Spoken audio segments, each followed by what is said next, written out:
Hello, my name's Linda Ballard and I'm an ordained minister in the non-subscribing Presbyterian Church of Ireland, and I'm also a historian and an ethnologist. An ethnologist is a kind of anthropologist who studies the way of life, the customs and traditions of people.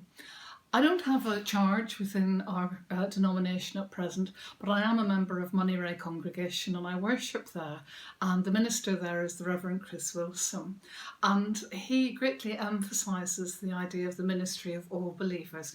While he is the leader, of course, of our congregation and we have a wonderful session, nonetheless, according to the teachings of Christ and the emphasis on loving God and loving our neighbours, in Moneyray the idea of the ministry of all believers is greatly emphasised, of us all serving one another.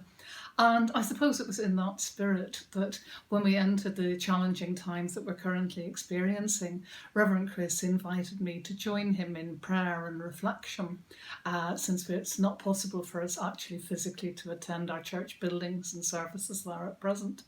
And so I've been doing that for a little while, and that has kind of developed now into this idea of Moneyray musings. And Reverend Chris has asked me to think about the history of Moneyray congregation in the wider context of the history of non-subscription more generally, and to talk about this. And so I'm looking forward to doing that, and I hope that people may enjoy this as well. I suppose the starting point for us is why non-subscription? What does that mean? And there is, of course, the old chestnut that non-subscribers don't have any collections at their services. And that comes from our idea that a subscription is a payment, a subscription for a magazine or for a club or something like that. But actually what we mean by subscription is signing to a confession of faith or to a creed. And there are several different confessions of faith, but most particularly for us, the confession of faith that is contested in our opinion is the Westminster Confession of Faith.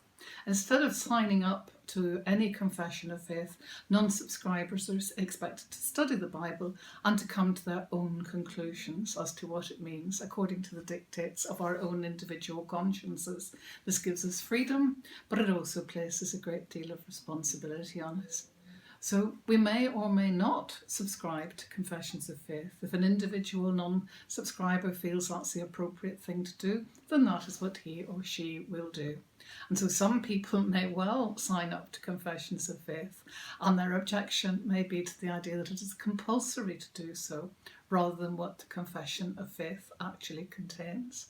So I suppose if we're going to look at this, that maybe our starting point might be a little bit to think about what is the Westminster Confession anyway.